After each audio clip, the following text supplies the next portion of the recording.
NFL wrote a column in USA Today pulling a few former NFL quarterback greats and their thoughts on one Tom Brady and Deflategate. Warren Moon added, I guarantee you he had some knowledge. Those guys handling the footballs are not going to do it if it's something he doesn't like. Whatever they're told, they got it done. But I don't think it's that big of an advantage.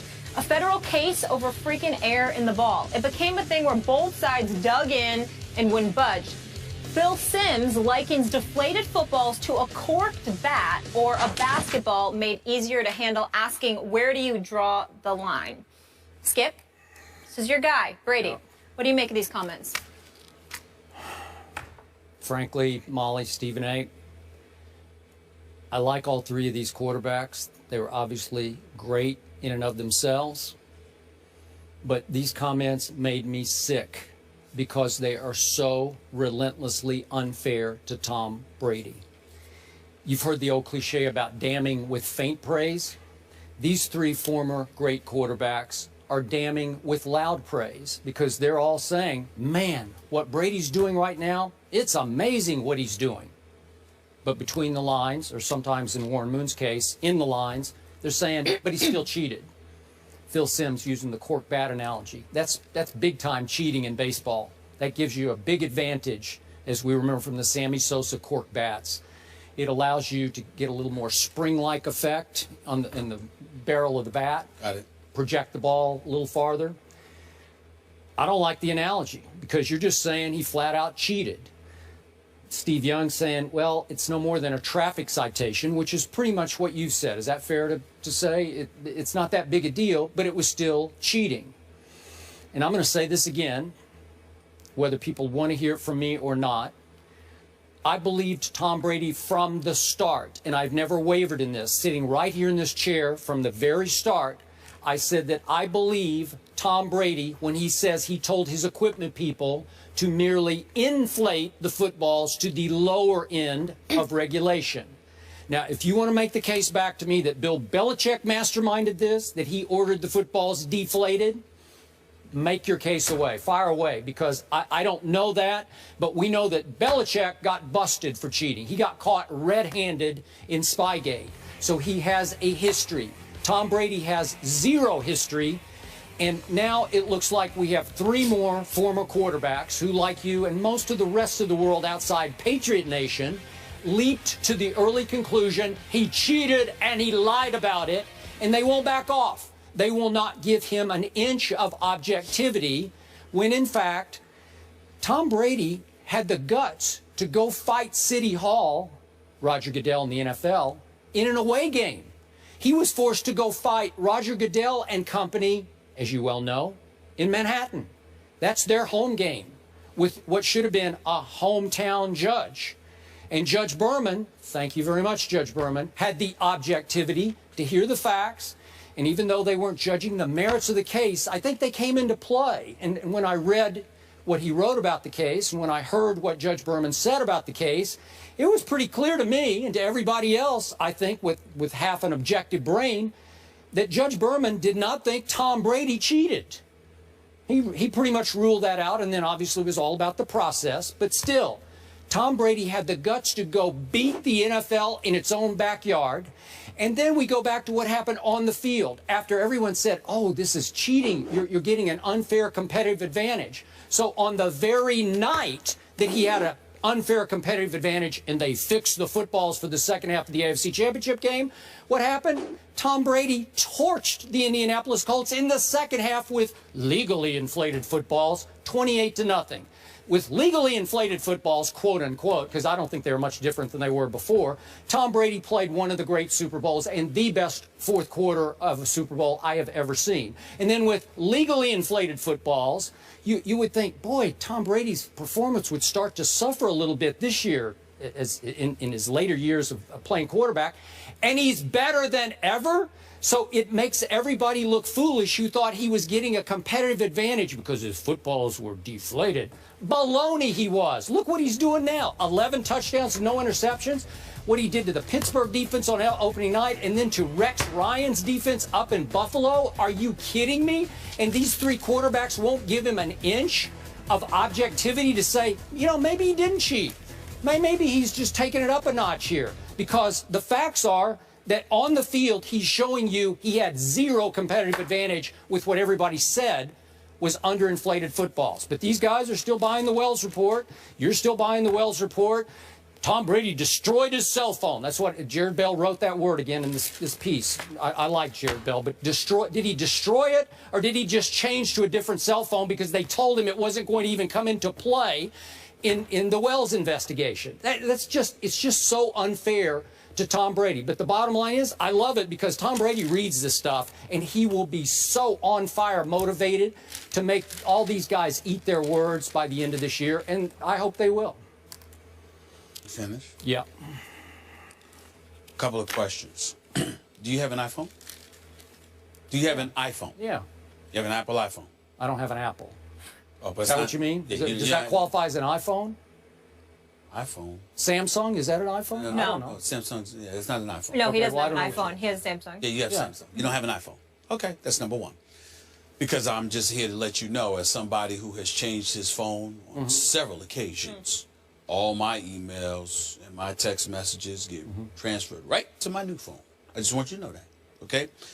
Number one. So? No. Wait. You were saying that, you know, he didn't destroy his cell phone. He just changed the cell phone or whatever the case may be. I'm telling you that your text messages and your emails usually transfer. I've changed. Phone. Yeah, I've done that. That's what I'm saying. Yeah. Okay, that's number one. Okay. I just want to point that out. Regardless of the carrier that That's happens. right. That's right. Question number two. Roger Goodell is the commissioner of the National Football League. You have obviously spoken out against him and what you deem to be a witch hunt. Do you think that Roger Goodell firmly believes and knows Tom Brady is innocent but is going after him anyway? I don't know. You'd have to tell me. I don't know. I can't speak because, for Roger Goodell. Well, what I'm saying is when you've used the word witch hunt in the past, and I'm saying to you that it's only a witch hunt. Yeah. If you adamantly... I don't think he has the proper proof. Okay. You think it's more probable than not? That won't stand up in a court of law. Yeah, but it ain't supposed to be a court of law. It's supposed to be the court of the NFL. Now, the federal judge has obviously made a different ruling. Let me tell you what I was told the interpretation of Judge Berman's ruling was. Judge Berman's ruling wasn't in support of Tom Brady. It was against Roger Goodell because Roger Goodell, he thought, engaged in an abuse of power. Yeah. That doesn't speak to the innocence of Tom Brady. It just speaks to, excuse me, you have a collective bargaining agreement with the Players Association. You seem to have exceeded the purview of your power at this particular juncture. But quick point of order. Sure. In that opinion that Judge Berman wrote, and it went on forever, but there were lots of indications that he didn't believe the NFL had much of a case against Tom Brady. He didn't believe the NFL had much of a case to justify a 4-game suspension. So when you're talking about the 4-game suspension, let's say, for example, had he fined Tom Brady $200,000 but didn't suspend him, I don't think Berman would have made that ruling. Had he suspended him 1 game, I don't think Berman would have made that ruling. I thought it was about the fact that this is 4 games. This is 25% of an NFL season that you're going here. You're the commissioner of the National Football League. You want to suspend somebody to the degree that you suspended dudes with domestic abuse, with weed, and all of this other stuff. You had damn well better have more evidence than what you're giving me. Fair enough. The reason I bring all of that up, Skip Bayless, is because the time for playing around and joking about Deflategate as it pertains to this show has come to an end. I think that you have crossed the line when you're going after a Phil Simms, a Steve Young, a Warren Moon with their positions, and here is why. They played this game. So? Let me, no. I don't care. No. That's gotta matter. That's gotta matter. When a guy has played in the NFL and have produced Super Bowls, or if it's succeeded as much as Warren Moon has in the Hall of Fame that he and Steve Young is, I'm sorry, it holds weight. Do I believe that Tom Brady knew something about deflated footballs, that he was completely, yes, I do. Do I believe he's completely clueless and oblivious to it? No, I do not. But at the same time, I just don't find it to be that big of a deal. Here's where I part ways with that. When NFL players who are in between those lines that have played this game on a very elite level, particularly at the same position Tom Brady has played, if they're sitting there and saying, as Warren Moon said, there's no way he didn't know. Warren said that's right. I got the piece right in front of me. What I'm saying to you is that I got to take that to the bank. By the way, he said, I guarantee you. Yes. He knew. Well, listen. He's not the only one. I've had numerous NFL players tell me that. I've had players tell me by your second year, at the latest, your third year in the league, no matter what position you're playing, they know where you want your clothes hung up. They know what meal you want and at what time. They know how you want your socks laid down. So what I'm trying to say to you is, when people are that tedious and that meticulous in explaining the culture of a game, and they are participants in it at an elite level, I cannot dismiss that. Now, you could disagree. You could do that. But let's not talk about Warren Moon or a Steve Young or a Phil Simms as if they're out of line. All of them touched on the greatness of Tom Brady. All of them validated it. All of them said in no way does that influence or tarnish his legacy of greatness, because it cannot be disputed. Yeah, but when you then say, but he cheated, it tarnishes his legacy. What they're saying is that Steve Young, you can say cheated, Skip. To Steve Young, it was the equivalent of a traffic citation. So what I'm trying to say to you is that they're letting you know that under no circumstances should you use this as an excuse to try to impugn or diminish the greatness of Tom Brady. That's your interpretation of it. That is my interpretation of it, but that's mine. But that's what they're saying. Yeah, I'm going by what they're saying. To people who read this, they're going to say, no. But you're still saying he cheated? With all due respect, I don't think most people in public read the way you do. I'm talking about the way you dissect things, particularly when it comes to one of your favorite players. I don't have to dissect. I guarantee you he do. Well, again, I don't have to read anything into that. But you do. Because what they're saying is, you take it as an affront, as if everybody is touching on the greatness of Tom Brady. What they're saying is, excuse me, there are rules that are bent all the time in the game. This to us is a very small thing. Just don't tell us that you're the quarterback. No one touches the balls more than you. Nobody does it, and you know nothing. Okay. You know nothing. No, you know everything. Nobody is more meticulous than Tom Brady. It's a pretty wide range that the rules allow at a PSI. What did Aaron Rodgers say? I want mine at the top. It just feels better in my hand. I like a fuller football. What did Tom Brady say? The Jets game, it was 2 years before. Remember that? The referee said, no, we won't accept this, and they overinflated the footballs. Do you think he didn't know that? No, he was furious about it because he couldn't hold the football. So he knows he wants them at the lower end of regulation. That does not mean Phil Simms. And by the way, I know Phil very well. I know Warren pretty well. I don't know Steve Young, but I'm close with Phil Simms. So it's not like I'm attacking people that I haven't spent a lot of time around. I understand that. I'm just saying that at the lower end of inflation, Tom Brady knows it's a little softer for him, but that doesn't mean he cheated. Skip Bayless. It doesn't. I don't recall them saying he cheated. I recall them saying, just don't tell us that as the quarterback of this franchise, you didn't know. Okay, he knows it's lower than higher. But that's all they're saying. But we're within the range of regulation. We're not cheating. No. Wait a minute. You're not hearing this right. The commissioner of the National Football League and what they're electing to do with Tom Brady is their own separate business. I think that if you cornered Steve Young and Warren Moon and Phil Simms and you asked them, would they have pursued this case against Tom Brady the way the commissioner has, they would tell you absolutely not. It is a waste of our time. This is pretty much to do about nothing. No, they're not saying it's about nothing. Let me finish. If you use cork bat, it's not nothing. Skip, go ahead. What I'm saying to you is that that's what I get that they're saying. I get that they're saying this is not that big a deal. Just don't tell us that you didn't know anything. It's impossible for us to believe that you didn't know anything. Here's a quote. Sure. Early in this column from my friend Phil Simms. Worked with him on this network a long time ago. Go ahead. If it's true, it's a big deal. Okay, Phil Simms, that's the first quote in the story. Jared Bell, if it's true, it's a big deal. And then he's saying it's like a cork bat, so he's saying it is true. He's saying to me, if it's true, it's a big deal, meaning when they came to you and asked you about it and you're lied and all of this other stuff. Okay. I don't think that, oh my goodness, the footballs are a little bit deflated, so wow. And I'm not trying to say, listen, I didn't play the game, they did. So I understand that, you know, you've got folks that'll call into the radio show that'll sit there, could call in here if they want, if they could, and they would tell you it's a big deal because obviously Bill Belichick is a stickler for protecting the football, not fumbling it or what have you, and the softer the football is. Issue. I'm just saying, if the softer the Belichick order, I'm good with it. But see, that's what I'm saying to you is this: you're speaking to the greatness of Tom Brady to highlight and buffer your argument. Okay. Last time I checked, before Spygate, Bill Belichick was considered great. Let me point out this too: Bill Parcells, I would consider him a great coach. Wouldn't you consider him a great coach? I don't recall him winning any Super Bowls without defensive coordinator Bill Belichick.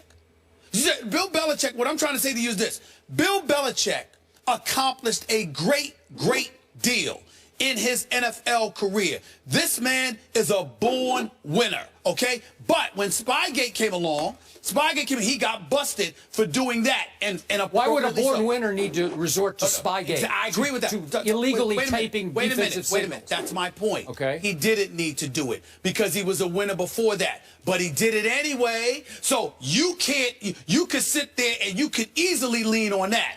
But the notion that Tom Brady can be stained in any way just abhors you to no return. Really? I'm out. Really? Now that you brought this up, Bill Belichick got fired in Cleveland. Do you remember that? Yes, I do. And he had a bad first year in New England. Yep. I can't remember. I'm off the top of my head a all little of bit. that. And I he remember was all of that. on the hot seat. That's and right. I had an assistant on that staff the year Tom Brady fell out of heaven into Belichick's lap. Tell me that they thought as a staff they probably were going to get fired that season, and they got off to a horrendous start. I remember so that. the born winner was in danger of losing his second job when Tom Brady saved the day, and I think saved his career. It's all I'm trying to say to you is that it's amazing to me. I understand that. He had Nick Saban and others on the squad. We see how great those coaches are. My point to you is that Bill Belichick, being as great as he is, he still cheated with Spygate.